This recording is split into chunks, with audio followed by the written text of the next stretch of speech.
Welcome to TeamTalk from TeamKinetic, the podcast that takes a deeper dive into volunteer management. With me, Chris Martin. Welcome to TeamTalk from TeamKinetic, the podcast that takes a deeper dive into volunteer management. On today's pod, my guest is Abi Froud, the volunteer coordinator from the Pankhurst Trust, incorporating Manchester Women's Aid.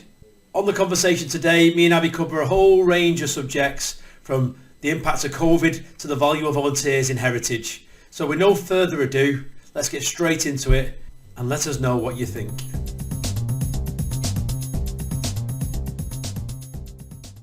So I guess we'll start right at the top. Can you tell me a little bit about the Pankhurst Trust and Manchester Women's Aid? Yeah, so the Pankhurst Trust came together in 2014. It was the coming together of the Pankhurst Centre, which is the site of the first meeting of the WSPU, which is the suffragette movement, and the previous home of the Pankhurst family.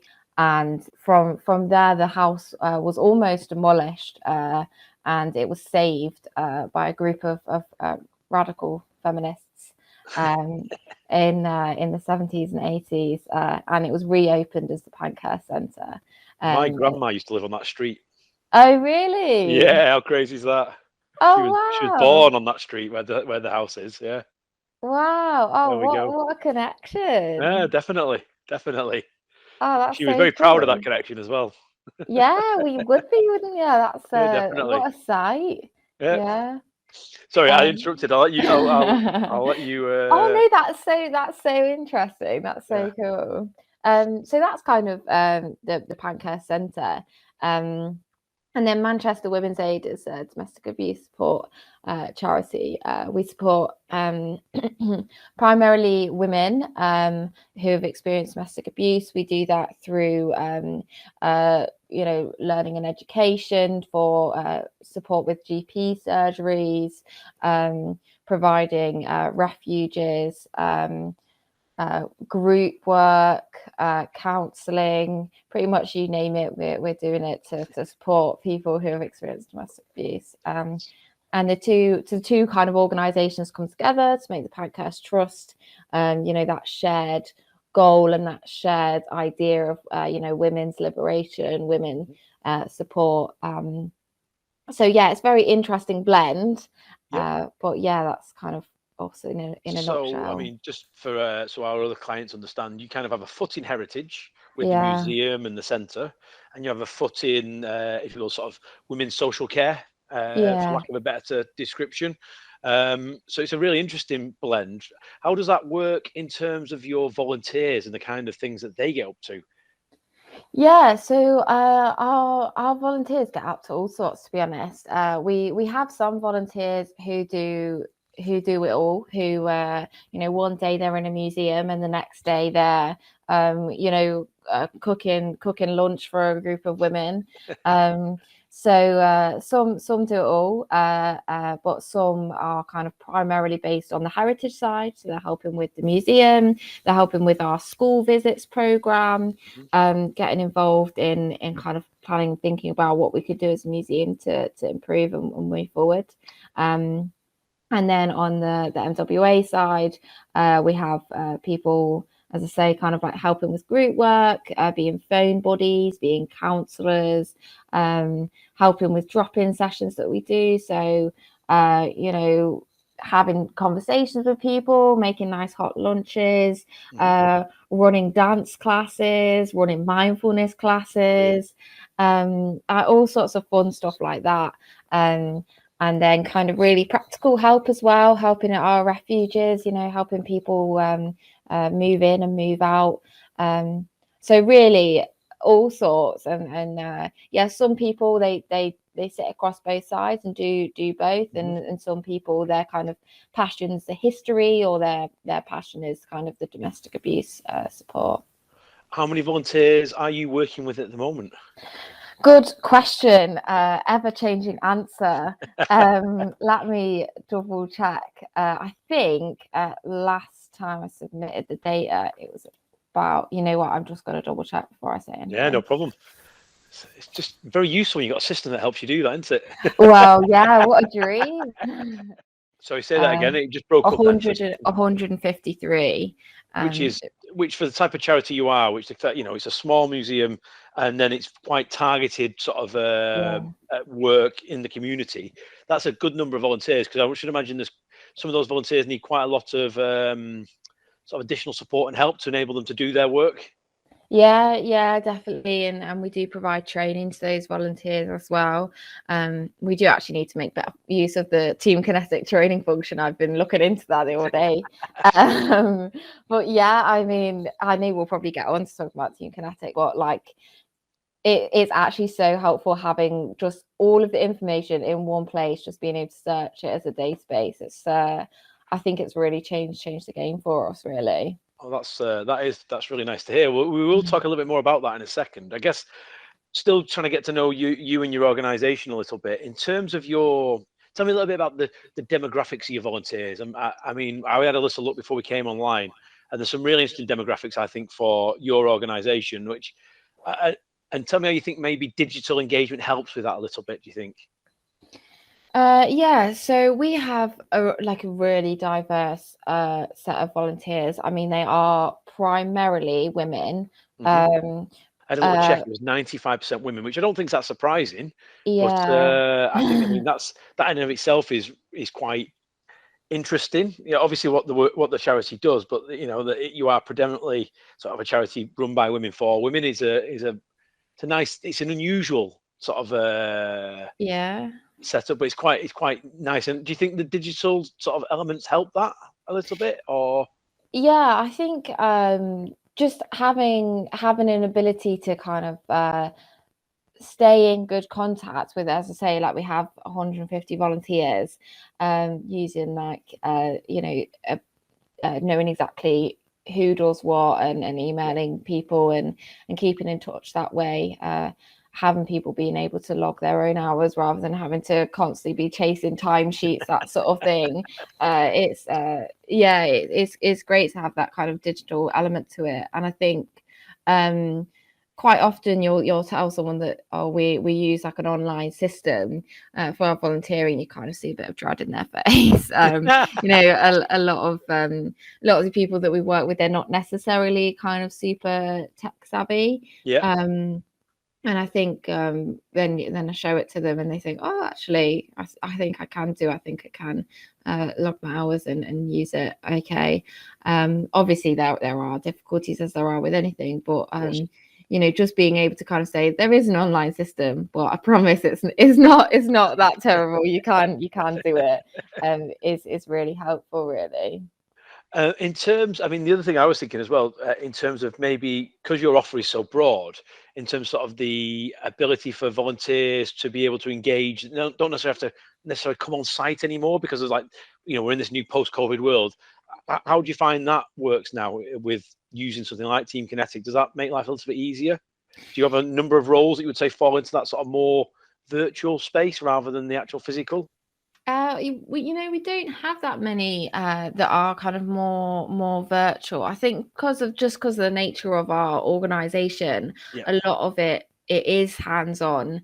Unfortunately, you can't virtually cook someone lunch, that sort of thing. It's coming, I'm sure. We do have a few roles that are kind of completed remotely. Like the phone body service, which obviously during COVID, was so important, and we continue that now. The counselling service can also be done remotely. So there is, some things that we do remotely, but I would say the majority of our volunteering is that kind of hands-on, in-person kind of having those conversations with people and getting kind of down with the clients. And tell me a little bit about your COVID experience. How was that for the organization? Well, I actually joined the organization in June of this year. Okay. So I think I missed the worst of it. But I know that obviously because of the nature of our organization, the demand increased with but everyone had to kind of work from home and navigate that whole setup. I know that our museum had to close. I suppose it wasn't the complete worst time for our museum because we were having it completely redone. We've just relaunched the museum, but having to completely redo a museum in the middle of COVID wasn't ideal either. No. Yeah, obviously we're now in the process of re-engaging volunteers after COVID. Many people, we just weren't able to keep doing that much with them. We did have volunteers doing some things, like doing some research about the history of the organization, and stuff like that virtually whilst we couldn't kind of get them in, which was fantastic. Yeah, now we're kind of trying to re-engage people. Obviously, we've got them all on the system, so we're not just having to furiously search through previous emails or anything, whilst also trying to recruit and fill in those new roles we've got now. Have you found most of your volunteers came back, or have you lost a few as a result? We've had a lot come back. We have lost some, but I think that's just, a change in circumstance and the fact that time had passed. And people's situations had changed, but I think everyone's finding that, aren't they? A little bit, yeah, I think so. Yeah. It's we've recently done a piece with the Heritage Volunteer Group and Make Your Mark in Scotland, talking about this idea of, there's a bit of churn going on. It's a new opportunity to look at doing things maybe a little bit different than pre-COVID, and looking at those virtual opportunities. People are a bit nervous at coming back and trying to find other ways to engage those younger volunteers that may not be as committed to doing something every week for the rest of their lives, but they do want to get involved in some way, shape, or form. And that was one of the other things I thought was really interesting about your volunteer cohort, is how young they are, which is quite unusual. It's across all our customers, you've got a really, really young set of what appear to be really engaged volunteers as well.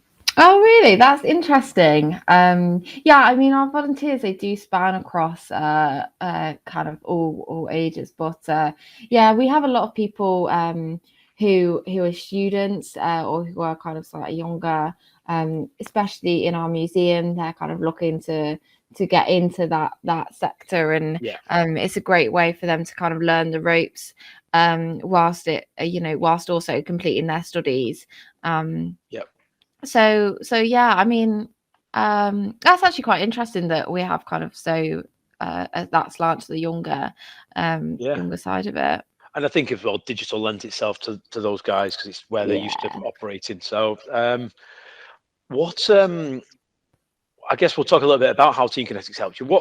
I know you weren't here when the product was chosen. Do you know anything about some of the history and why the organisation felt TeamKinetic was the right product for those guys when they made that decision? You know what? I don't know anything about that conversation. Sorry, that's really I like your unhelpful. honesty, rather than you fudging it. That's absolutely fine. That's not a problem at all. Sorry. And I guess from your point of view, since you came in, I don't know what you were doing prior to working for the trust, but how have you found using a system like ours in terms of sort of the day-to-day management of your volunteers? Yeah, I think just having the ability to that search on a really clear system of like a single volunteer, see everything they've done in the past, see the hours they've done, get an idea of their commitment level, getting just kind of a bit of an understanding of them as a person. I mean, that's just been fantastic for me, obviously coming into my role. It's helped me so much just to kind of understand the volunteers so much quicker. But then also just being able to create rotas rather than having to hand out pieces of paper each week for the museum and for our drop-in services, and being able to just send out those kind of group emails to all volunteers, to do a weekly email to all my volunteers, just been able to do that really easily through a system rather than having to kind of. And do you get a good response to those emails generally? Do you find your opportunities, you getting people signing up on their own, or is it still quite a lot of you having to manage people into stuff? Yeah, I think so the way that we do it is we people obviously have to go through like an induction before they Yeah. can be matched up with stuff. So a lot of the time we do the induction and then we have that conversation of what they'd like to do. So a lot of the time it's kind of we agree together for them to sign up to something rather than them Okay. signing Yeah. up So it's on like a their own. guided journey. Yeah. Yeah, exactly. Which just kind of so I suppose it's slightly different from the intended purpose of the having kind of volunteers sign up on their own, but Well, it we works like to see a well bit of for both. us. Yeah, we think sometimes Yeah, there's room for people to be able to choose themselves, but as you right as you said there, sometimes the roles you're asking them to do, have some quite serious considerations about them. So they need that hand holding, and we don't ignore the fact that sometimes you have to manage people, and sometimes people. It's good if you can let them manage themselves. You get the best of both worlds. You kind of yeah. cracked it. Yeah, exactly. And I mean, it's definitely saved us on like paperwork in terms of getting people to actually getting into those roles, though, which Yeah. is really handy. Yeah, we got told that we were talking to the Royal West of England Academy, and theirs is a gallery rather than a museum, and they were very much talking about that transparency of the roles. Means that when someone comes to you and they've come via a role, they've come via an opportunity, you know a little bit about them by the very fact they've chosen that in the first instance. It just makes that Exactly. onboarding journey that little bit smoother and that little bit easier for the volunteer. Um, Mm. Interestingly, when we were looking at your data, and I don't know if you've noticed this, we've seen a real spike in your registrations in the last couple of months. I don't know if you knew what that was down to, or is it just with you being enrolled now and sort of coming back from COVID? Yeah, well, maybe it's all me. No, I think it really is like people coming back from COVID and wanting to re-engage with something that means something to them, Yeah, and to get involved in something. I think obviously as well, like to register, it's not difficult. yeah, yeah, It doesn't take long. It's just a link on our website and they just fill in that form, which is perhaps it is the fact it's just so easy to show that interest. yeah. But I think it's also definitely that kind of people coming from COVID and thinking about what their values are and what they want to do. And I think we just kind of we align well really with that. Yeah. The difficulty at the moment is finding stuff for all of them to do, to be honest. Which is a But nice problem to have. exactly, exactly. Yeah, like I say, I was having a look at your data, and your conversion rate generally is pretty strong for an organisation your type. So you're knocking on the 35% end of, which means you've got some pretty passionate people coming through to the organisation that want to get involved, which is brilliant. But as you rightly say, with these digital systems, it makes it very easy for people to register. But getting them to actual volunteer is sometimes a little bit harder than and making sure you have that balance of how much effort you have to put in at that start. Not Yeah. to create too many barriers, but to also make sure that they are the right person for the job. It's the dark art of volunteer management, and I don't envy your job sometimes. Yeah, I mean that's why the digital systems have to go hand in hand with having conversations with Yeah. people, doesn't it? So you can get a feel for someone and how keen they really are. Yeah, we're the analogy I often use is, if you were a farmer and you're doing it on bits of paper, you start still using the old horse-drawn plough. Whereas when you use a system like ours, it's more like using a super duper combine harvester built by sort of Lamborghini. That's it just gives you the extra tools to make your life a little bit easier. Exactly, Um, yeah. Well, thank you for giving us the opportunity to talk to you. It's really interesting to hear about the work you've got going on, and I'm just really glad that you've got lots of new people coming back, because there was a real worry in the middle of lockdown with the heritage Yeah. organisation you're working with that they're going to lose a lot of volunteers. So it's really positive to hear that people are coming back and they're signing up and they're getting involved again. So thank you, Abi. It's been lovely talking to you, and hopefully we'll get to see you in person some point in the near future when Yeah, imagine that. we're going to run our yearly conference next year at around Easter time. Oh, So fantastic. we'll keep you posted, and potentially maybe even get you involved in running a little session on the stuff you guys do. Yeah, no, that would be great. Yeah, that's just to say that's really interesting what you say about kind of the heritage specifically. I think we've definitely found that coming back the heritage side of things, that's been younger people really engaged, and I think we perhaps have seen a bit of the kind of like older demographic on the heritage side drop away and be It's replaced with really the interesting, isn't youngers. it? In that, So yeah, there's always been this myth, if you will, or belief that younger people don't want to volunteer and it's only older people that are retired and have got the time. But I think if you have the right offer and you make it interesting enough and you're in the right place, and you guys are very lucky because you're very close to the universities, aren't you? So you're well placed for sort of young people at that next step who are looking for that career path. But still, if you have the right offer, and I was looking at some of the opportunities you've got on offer, you can attract the right audience. It's about building an offer to suit the audience that you're trying to attract, rather than just relying on the fact that the same people turning up all the time. And I think you guys have got that nailed on as an organisation. So well done and keep it up. Thank you. On a slightly different note, I'm going to bring my daughter along to the museum because at her school she's in the Pankhurst house. So she's very engaged with. She's really interested in Emily Pankhurst and the whole movement. So I'll be bringing her along to check it out now it's all been done up. Oh, fantastic! Do you know when you're coming yet? Not yet. I need to have a chat with her. We've got a couple of busy weekends, but we're going to try and get it done before Christmas. So I'll drop you an email and let you know. Oh yeah, do. Oh, that's exciting. Yeah. All right, then we'll see you then probably. Definitely. Okay. Take care. Take care. Bye. Bye.